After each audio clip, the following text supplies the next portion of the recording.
Hello friends, कैसे हैं आप लोग। My self advocate Manibhushan Kumar. आज मैं आपको एक इम्पॉर्टेंट टॉपिक समझाने वाला हूँ। वो टॉपिक ये है कि अगर आपका किसी व्यक्ति के साथ लेन देन हुआ है और उसने आपको चेक दिया है,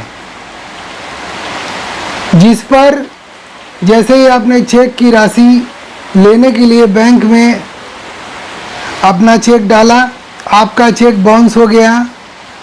आपने निगोशिएबल इंस्ट्रूमेंट एक्ट, जिसको कि शॉर्ट फॉर्म में एनआई एक्ट कहते हैं, एनआई एक्ट के तहत आपने उसके ऊपर लीगल नोटिस भेजा।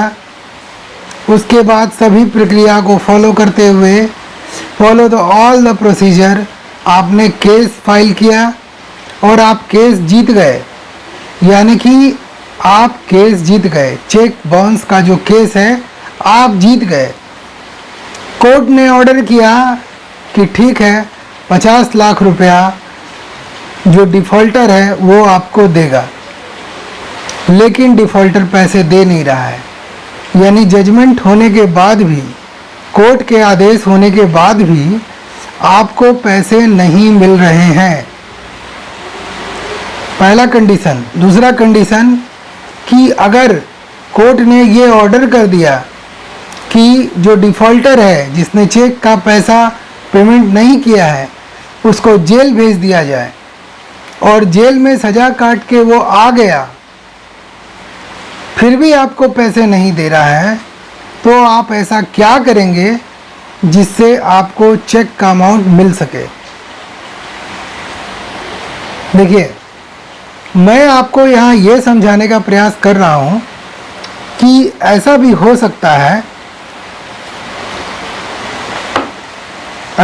सकता है कि किसी व्यक्ति को 10 लाख रुपए या 20 लाख रुपए का उसने आपके साथ ट्रांजैक्शन किया, आपका गुड्स ले लिया, आपको चेक दे दिया, और उसकी शुरू से मंशा यही थी कि आपसे सामान लेगा, आपको एक फालतू का चेक दे देगा और वो चेक बाउंस करेगा। फिर आप उसके ऊपर केस करेंगे, वो केस लड़ेगा, केस हार जाएगा और जेल में पड़ा पड़ा अपनी सज़ा काट लेगा और आपका पैसा बचा लेगा। तो ऐसा भी तो हो सकता है कि वो चेक की राशि 10 लाख ना हो, 10 करोड़ हो, 20 करोड़ हो। तब क्या होगा? वो तो 5 साल 7 साल जैसा भी हो उतना सज़ा काट लेगा जेल में, उसके बाद निकलेगा और करोड़ों पे राज करेगा। तो आपको अब क्या करना है जिससे कि उसे सज़ा भी मिले और आपको पैसा भी मिल जाए। ये एक बहुत लीगल इम्पॉर्टेंट आपके लिए एडवाइस है जो मैं बिल्कुल फ्री दे रहा हूँ, क्योंकि मैं जनहित को गाइड करने की कोशिश कर रहा हूँ। आपको करना क्या है? आपको CRPC 421 के तहत एक आवेदन देना है, जिसमें क्या होगा, आप एक वारंट के लिए प्रे करेंगे। वारंट के लिए ये प्रे करेंगे कि कोर्ट के ऑर्डर के बावजूद ये जो एक्यूज्ड है वो हमारा पैसा नहीं दे रहा है। तो कोर्ट क्या करेगा? CRPC 420 के अंतर्गत कोर्ट सबसे पहले ये करेगा, उसके पास 2 मेथड है। पहला मेथड ये है कि अगर एक्यूज केस हार जाता है और पैसा नहीं देता है, अगर कोर्ट के द्वारा फाइन का ऑर्डर होता है फिर भी वो फाइन नहीं देता है, तो आपको करना क्या है? आपको वारंट के लिए प्रे करना है। कोर्ट क्या करेगा? एक वारंट इशू करेगा और उसकी जो मूवेबल प्रॉपर्टी है, मूवेबल प्रॉपर्टी मतलब जो एक जगह से दूसरे जगह मूव कर सकता है, जैसे कार, बस, ट्रक, जो एक जगह से दूसरे जगह लेके जाए जा सके, उसको मूवेबल प्रॉपर्टी कहते हैं। तो कोर्ट क्या करेगा? उसकी मूवेबल प्रॉपर्टी को अटैच कर लेगा। अटैच करने का मतलब उसको बेच देगा, उससे जो पैसा मिलेगा वो पैसा आपको दे देगा। तो कोर्ट ये ऑर्डर करेगा CRPC 421 के अंतर्गत। अब दूसरा मेथड क्या है, मान लीजिए कि आपका कोई इमूवेबल प्रॉपर्टी भी है, मतलब एक्यूज का बात कर रहा हूँ मैं कि एक्यूज का कोई इमूवेबल प्रॉपर्टी है। इमूवेबल मतलब जो एक जगह से दूसरे जगह लेके नहीं जाया जा सके, ऐसी प्रॉपर्टी को इमूवेबल प्रॉपर्टी कहते हैं। जैसे land, building, plant and machinery, ये सब इमूवेबल प्रॉपर्टी है। तो इसमें दूसरा मेथड ये है CRPC 421 में कि जो इमूवेबल प्रॉपर्टी है और मूवेबल प्रॉपर्टी दोनों की बात कर रहा है। मेथड 2 में CRPC 421 में इसमें यह बता रहा है कि कोर्ट उसको भी डिस्ट्रिक्ट कलेक्टर को वारंट इशू करेगा और उसको ये बोलेगा कि जैसे आप लैंड का रेवेन्यू कलेक्ट करते हैं और उसमें जो नियम फॉलो करते हैं, उसी नियम को फॉलो करते हुए आप जो डिफ़ॉल्टर है उसकी मूवेबल और इमूवेबल प्रॉपर्टी को अटैच कर लें, उसका ऑक्शन करा दें, उसको बेचवा दें और उससे जो पैसा मिले उस पैसा को जो बेचारा चेक का केस लड़ रहा है, जो कंप्लेनेंट है, उसको कोर्ट के माध्यम से पैसा दे दें। तो मेथड 1 में क्या है, मूवेबल प्रॉपर्टी बेचा जाएगा और उससे जो पैसा मिलेगा वो मिल जाएगा कंप्लेनेंट को, जिसने कि केस फाइल किया था, जिसको चेक मिला था, उसको पैसा मिलेगा।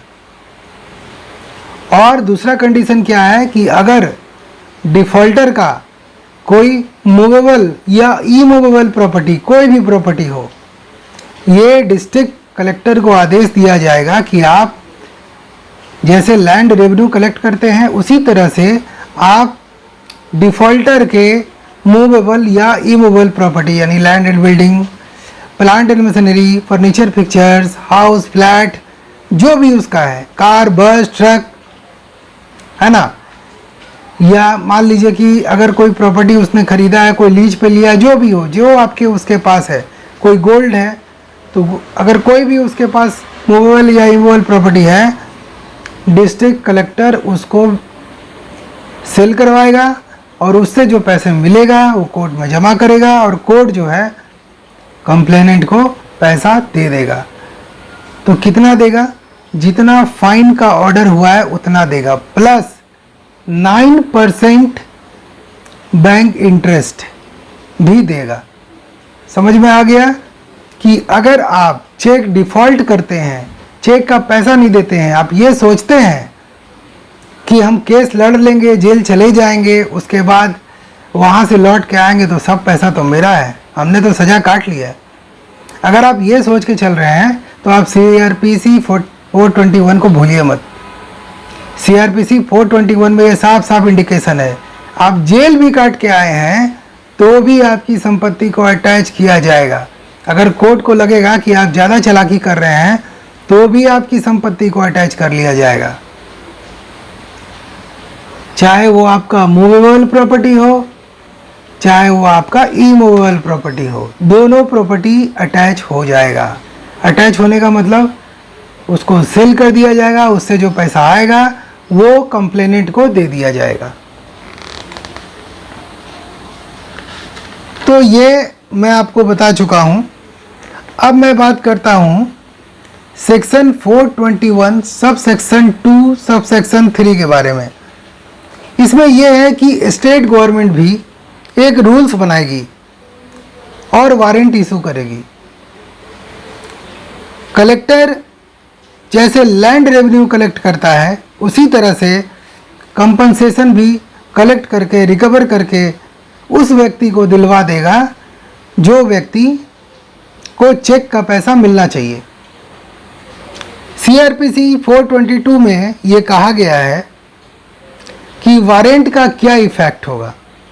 सबसे पहले वारंट इशू होगा, उसके बाद फाइन को रिकवर किया जाएगा। कौन सा फाइन? जो कोर्ट ने लगाया है।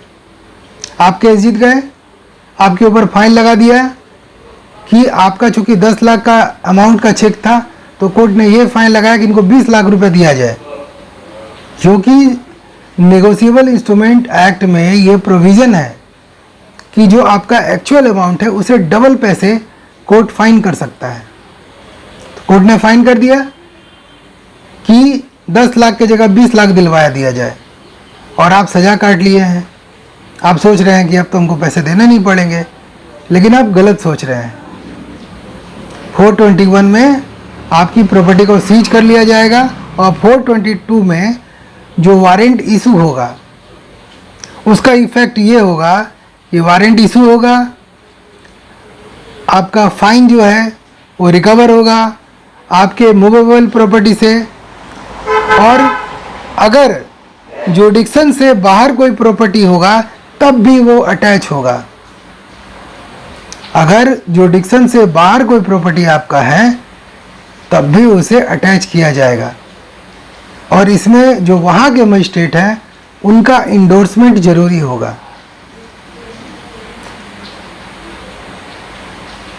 अब हम लोग बात करते हैं सीआरपीसी की धारा 423 के बारे में, जिसमें यह कहा गया है कि आपका प्रॉपर्टी कहीं भी हो वो वहाँ के मजिस्ट्रेट के द्वारा इंडोर्स होगा, और वो भी प्रॉपर्टी अटैच होगा। यानी हर हाल में अगर कहा जाए कि आप अगर सज़ा भी काट लेते हैं और सोच रहे हैं कि अब हमको चेक का अमाउंट नहीं देना पड़ेगा, तो 421, 422, 423 सीआरपीसी के जो प्रोविज़न है उसके अनुसार आपको आपकी संपत्ति बेचवा कर कोर्ट पैसे लेगा, और वो पैसे उस व्यक्ति को दे देगा जो इसका असली ऑनर है।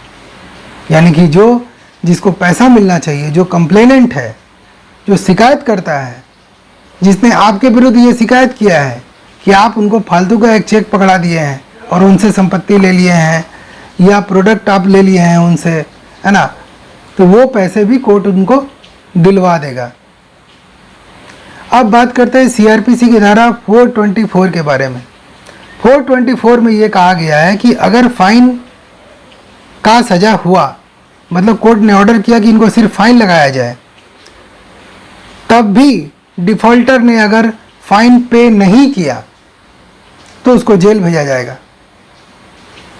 अगर आप फाइन नहीं पे करेंगे, सिर्फ फाइन का अगर आपको पनिशमेंट दिया जाता है, कोर्ट बोलता है छोड़िए इसको जेल नहीं भेजेंगे, इनसे हम लोग 20 लाख रुपया फ़ाइन ले लेते हैं, तो 20 लाख रुपया फ़ाइन का ऑर्डर कर दिया, और फाइन भी अगर आप नहीं भर रहे हैं तो कोर्ट बोलेगा ठीक है कोई बात नहीं है, फाइन नहीं दे रहा है, इसको जेल भेज दीजिए।